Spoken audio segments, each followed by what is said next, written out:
tanang sinugdanan na chords master sa kanta mauban ay iyang key notes.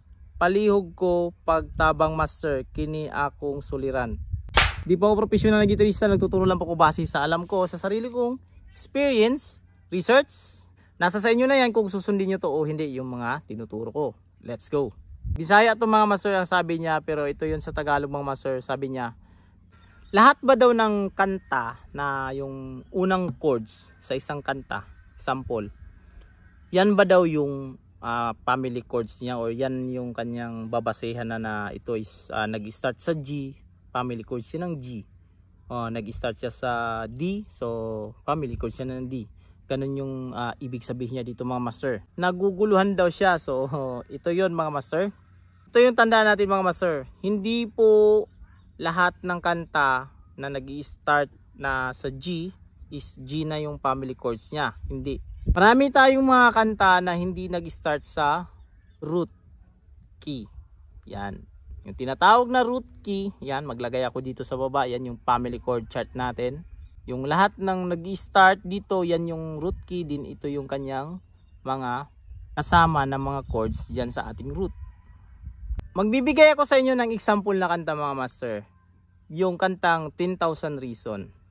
Bless the Lord, oh my soul. Oh my soul.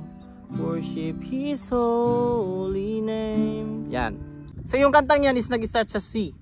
So hindi siya nangangahulugan na C na siya. Bilong na siya sa family chords ng C. Ito yung titignan lang natin mga master. Tatandaan natin na yung mga chords na yan, kahit saan man yan nag-i-start, basta titignan mo yan yung mga chords na yan sa ating family chord chart yan. So pag titignan natin dyan mga master, meron siyang D minor. Take note mga master ha. Meron siyang D minor. So hindi siya family chords ng C. Kasi yung kantang 10,000 Reason is meron tayong D major. Kasi pag belong siya sa family chords ng C, dapat D minor ito. Try natin, gawin natin D minor kung tutugma ba. Bless the Lord, oh my soul. D minor. Oh. Sintonado.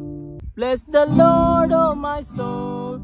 Oh my soul. Diba? So sablay tayo dun sa ating family chords ng C.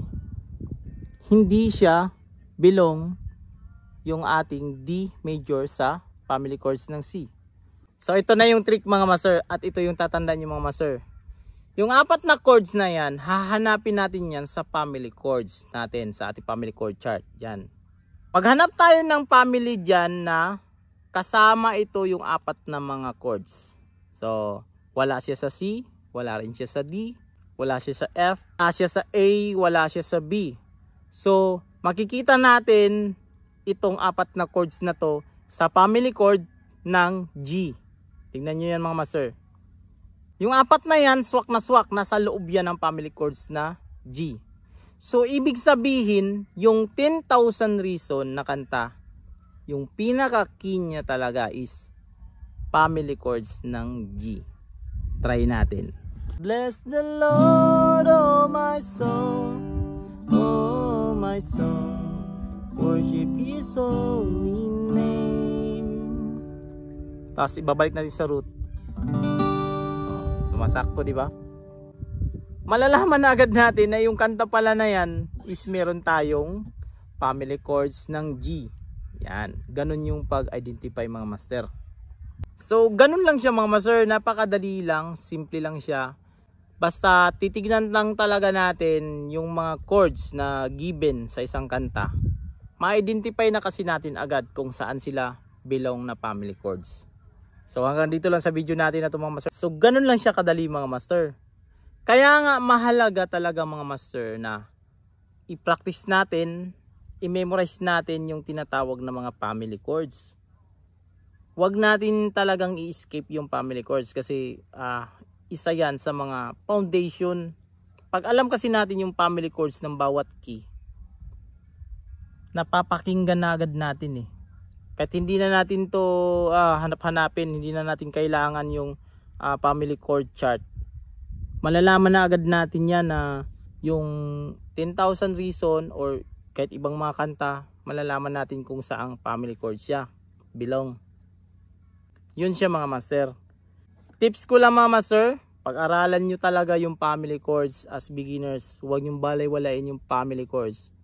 Kasi isa yan sa mga foundation sa music pag mag-aaral ka. Huwag mong babaliwalain yan. So hanggang dito lang sa video natin na ito mga master. This is Mark Music. God bless you all. Peace out.